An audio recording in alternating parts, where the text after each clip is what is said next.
ശബരിമല സ്വർണ്ണക്കൊള്ള കേസിൽ ദേവസ്വം ബോർഡ് മുൻ പ്രസിഡന്റ് എ പത്മകുമാറിനെ വീണ്ടും റിമാൻഡ് ചെയ്തു. 14 ദിവസത്തേക്ക് കൂടിയാണ് റിമാൻഡ് ചെയ്തത്. അതേസമയം എൻ വാസുവിന്റെ ജാമ്യ ഹർജിയിൽ കൊല്ലം വിജിലൻസ് കോടതി നാളെ വിധി പറയും. റിമാൻഡ് കാലാവധി 90 ദിവസം കഴിഞ്ഞത് കാട്ടി സ്വാഭാവിക ജാമ്യ ഹർജിയാണ് നൽകിയിരുന്നത്.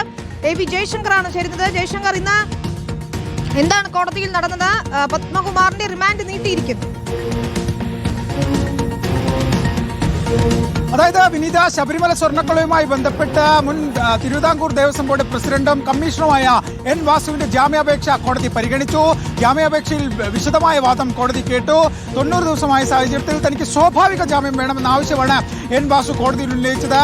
ഈ വാദം കോടതി വിശദമായി കേട്ടതിന് ശേഷം നാളെ വിധി പറയാമെന്ന് പറഞ്ഞ് കേസ് മാറ്റിവെക്കുകയായിരുന്നു. പ്രതിഭാഗം പറഞ്ഞു വാദം പൂർത്തിയായ സാഹചര്യത്തിൽ ഇന്ന് തന്നെ വിധി പറഞ്ഞുകൂടെ എന്നൊരു ആവശ്യം പ്രതിഭാഗത്തിന്റെ അഭിഭാഷകൻ കോടതിക്ക് മുന്നിൽ വെച്ചെങ്കിലും എല്ലാവർക്കും തുല്യമായ നീതിയെ നൽകാനാകൂ, സ്വാഭാവിക നീതിയെ നൽകാനാകൂ, നാളെ എൻ വാസുവിന്റെ ജാമ്യത്തിന്റെ കാര്യത്തിൽ വിധി പറയാമെന്ന് കോടതി പറഞ്ഞുകൊണ്ട് പിരിയുകയായിരുന്നു.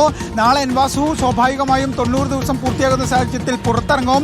ഉണ്ണികൃഷ്ണൻ പോറ്റിക്കും മുരാരി ബാബുവിനും ഉൾപ്പെടെ ജാമ്യം ലഭിച്ച സാഹചര്യത്തിൽ ഈ ദ്വാരപാലക പാളി കേസിൽ മാത്രം പ്രതിയായ എൻ വാസു നാളെ ജയിൽ മോചിതനാകും. ഇക്കാര്യത്തിൽ സംശയമില്ല, അദ്ദേഹത്തിന് സ്വാഭാവിക ജാമ്യം ലഭിക്കും. അതിന്റെ ഉത്തരവ് നാളെ മാത്രമേ ഉണ്ടാകൂ. അതിന്റെ ഒരു സാങ്കേതിക കാലതാമസം മാത്രമേ ഉള്ളൂ. എന്തായാലും ഈ ശബരിമല സ്വർണ്ണക്കൊള്ളയുമായി ബന്ധപ്പെട്ട് ഈ മുൻ തിരുവിതാംകൂർ ദേവസ്വം ബോർഡ് പ്രസിഡന്റായിരുന്ന പത്മകുമാറിന്റെ റിമാൻഡ് കാലാവധി കോടതി നീട്ടിയിട്ടുണ്ട്. ഈ 14 ദിവസത്തേക്ക് കൂടിയാണ് അദ്ദേഹത്തിന്റെ കാലാവധി നീട്ടിയത്. ഈ ദ്വാരപാലക പാളി കേസിൽ അദ്ദേഹം അറസ്റ്റിലായിട്ട് ഏകദേശം 90 ദിവസം പൂർത്തിയാകാൻ ഇനി ദിവസങ്ങൾ മാത്രമേ ഉള്ളൂ. അതിന് ഇടയിലാണ് അദ്ദേഹത്തിന്റെ റിമാൻഡ് കാലാവധി ഒരു വട്ടം കൂടി കോടതി നീട്ടുന്നത്. നാളെ ഈ കൊല്ലം വിജിലൻസ് കോടതിയെ സംബന്ധിച്ച് ഒരുപാട് ജാമ്യ ഹർജികളിൽ വിധിയുണ്ട്. ശബരിമല സ്വർണ്ണക്കൊള്ളയുമായി ബന്ധപ്പെട്ട് കോടതിയുടെ തീരുമാനം അറിയാൻ പറ്റുന്ന ദിവസമാണ്.